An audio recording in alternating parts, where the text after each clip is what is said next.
What's going on YouTube? It's Ben. Hey guys, thanks for checking out my channel again. If you haven't subscribed yet and you've just been lurking, hit the subscribe button right now. I am sure you won't be disappointed. So let's jump right into it. So cold calling, that's what we're going to talk about today. A lot of people have been asking me about cold calling and whether or not I have scripts for cold calling, or what do you say once you get them on the phone and all these sorts of things. Now, I have a very, very unique take on this, okay? So I've worked in corporate America and corporate slavery, cold calling people for approximately 5 years prior to becoming an entrepreneur and starting my recruiting agency and all of that. And I've made thousands upon thousands of cold calls. Cold calling for advertising, cold calling for software sales, you name it. Cold calling into pretty much any sort of business, B2B, B2C, you name it. And cold calls are a very unique animal, okay? So sometimes they're really, really cool. Sometimes they're really, really not. But there's a sweet spot, and that's what I want to talk about today. So the sweet spot is ultimately when you have a not cold call, but a medium to warm, lukewarm type call with someone, if that makes sense. And I'll elaborate. So my strategy in general as a recruiter is to cold email tons and tons of people, or cold message them, or get in touch with them somehow on LinkedIn, or connect, or do some form of first touch digitally rather than first touch on the phone. The phone is very, very intimate, okay? So when you're on the phone with someone, it means you're ready to do business. You want to ask them for something. You want to discuss things in depth. You want to get really, really down to business on the phone. And I find that it's just a little off-putting, especially with something as large as utilizing staffing services, where they may be rendering thousands of dollars to you to do business, versus setting something up via email and then moving towards a phone call. So my strategy, as you all know, is to send out approximately 100 or so touches every single day, whether those be messages, connections, emails, cold emails, out of the blue, because who cares about a cold email? It doesn't matter. I'm not on the phone with them. I don't expect a response right away. I don't have to come up with something witty as soon as they answer the phone, that sort of thing. So once I send all of those 100 touches out, my concept then is to wait like I'm in a boat fishing and wait for someone to bite on my line and grab it back and then pull it up, reel them in, and at that point then we can hop on the phone once we've agreed to terms and set an appointment, okay? And what I mean by agreed to a terms is basically just, hey, when do you want to talk? What's a good time to talk? This is what we want to talk about, and this is how the phone call will go. That is a lot more successful than simply dialing for dollars and trying to just dial your way into a deal, because ultimately it can get really, really frustrating, especially if you're brand new. So people have asked me, do I have a phone script? Well, the problem with having a phone script is this. Every single phone call is vastly different than the last. So you could get on the phone with someone and they could say, oh, wow, I'm so happy you called. We're looking for 10 delivery drivers like today. Like, what are your terms? Like, send me over an agreement. I'll sign it right away. Like, start sending me resumes. Let's go. And you can make $30,000 in 2 weeks. Okay, that'd be great. But 9 times out of 10, it's usually going to be something like, yeah, hi, this is Debbie. Yeah, I don't make those decisions. That's actually Bob.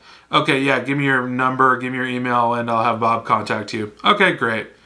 That's the same thing as a cold email. So 9 times out of 10, you're ultimately just sending a cold email by talking to what we call a gatekeeper, someone who holds the gate closed for the decision maker, which is Bob in the background. And you're ultimately just replicating what would be a cold email. So phone scripts don't really apply because every single phone call is going to go differently and you never know how it's going to go. Now, are you playing a slot machine and, kind of playing the lottery by doing cold calls? Yes, because you could hit it big and you could just get in contact with the VP, and your strategy might just be to go down the line and actually call numbers that you know go straight to VPs if you have really robust software and you can find numbers that go directly to these VPs or CEOs or whomever it may be. But at the same time, a lot of these people might not appreciate a direct phone call rather than connecting with them over email first and then setting something up warmly and then getting into a phone call after that. People have schedules. I have a schedule. You have a schedule. All of these people that we talk to probably have a much busier schedule than we do. And they have meetings and phone calls of their own already set up. So if you cold call them out of the blue, yeah, they might have 5 minutes for you, but it's just going to be 5 minutes. And then you're going to have to set that second phone call after that anyway. So you might as well get them on an email and then set the phone call afterwards. I find that it's much easier to set the tone of what we're doing going forward via cold email rather than setting it up through a cold phone call. So what I do is mass cold email. I get all my messages out there and then I get in touch with whomever wants to talk about staffing per the email that I've sent. I've explained everything in my email about what we want to do and the positions they have open, and I start chatting with them over email. They'll respond, they'll let me know, yes, we have these positions open, we do want to fill them, we're looking at this time frame. I explain my terms, we go over a lot of things like that, and they say, okay, great, well, how about we talk next Tuesday at 10 a.m. That sounds perfect. And at that point, everything has kind of basically morphed into this warm relationship where it's okay to talk about pretty much anything. You have permission now. Once you get on the phone, it's completely normal. There's no, anxiety. There's no pitching, selling, anything like that. Because at the end of the day, when you make a cold call, you are pitching, selling right away, instantly, trying to get business right off the bat. Now, sometimes that's cool, and that might be your style, and it might be your Wolf of Wall Street instinct to just hop on the phone and just go bang, bang, bang, bang, bang, bang, bang. I'm gonna cold call everybody I know. But at the end of the day, sometimes it works out, sometimes it doesn't. My thing is a little bit different, and so I don't have a phone script because I can't exactly tell you what Debbie the gatekeeper is going to say when she gets on the phone with you. I can't exactly tell you what Bob, the decision maker, is going to say once he gets on the phone with you. He might be super into it, he might be super not into it. And there's a billion different objections he can give you, and there's just no way of knowing which objection he's going to go with and which pathway you should take. I could talk a little bit about that because I've had tons of experience in it. Like, if they say, that's a way too high price, well, then you negotiate on price. Or if you say, that guarantee period's too short, well, okay, we can, raise the guarantee period, but we might need to raise the fee a little bit. Just natural things that you can think of on your own, like you could put into your own script and actually make a script. But having a cold email template script and that you can send out to virtually every single business that you come across is a whole lot easier than having a phone script that's going to work every single time for everyone you talk to. It's just not applicable in the same way that it is cold email.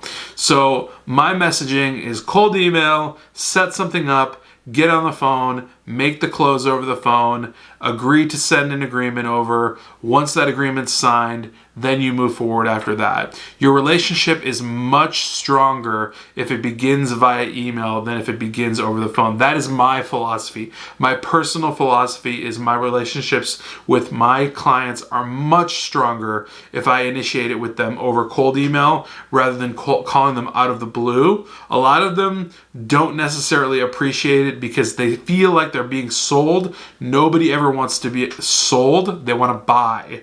No one ever wants to feel like they're getting sold. They want to purchase. They want to initiate a sale with you. They want to feel like it's their idea and not yours. So when you cold call them up, it's your idea, it's not theirs. So they want to initiate you by responding to your cold email and then setting up a phone call appointment where they can then discuss alternatives with you, ask questions, and get everything going from there. It's just a more comfortable, balanced way to do things and an easier activity flow on everybody's part, including yours. So that's my advice for you on cold calling. You know, I don't have scripts for cold calling. I know some people are all about cold calling, and that's the only way they do business. I think that if you put, you know, my statistics up against somebody else that does cold calling, I think you would probably find a good degree of, you know, equality. I don't want to say, you know, it's going to be right on par, but I think you'd find pretty good equality as far as someone who just does strictly phone and strictly email. You know, ultimately, the person that does phone is also going to need to do email at the end of the day anyways. They're going to need to do follow-ups and stuff like that, but they just broke into the account on the phone in the first place. So I would recommend highly to stick to the cold email strategy. Reach out a ton over cold email, get a phone call set up after that, set your appointment, and then, you know, go from there and make the close and set an agreement. And once you're done, you're done. And so the relationship's going to be that much stronger. That's my take on cold calling. Subscribe to the channel if you have not already. And I hope that you've learned something, especially to smash that like button if you guys have enjoyed this video or any of my other videos, and I will catch you guys tomorrow on Wednesday for sure. Take care.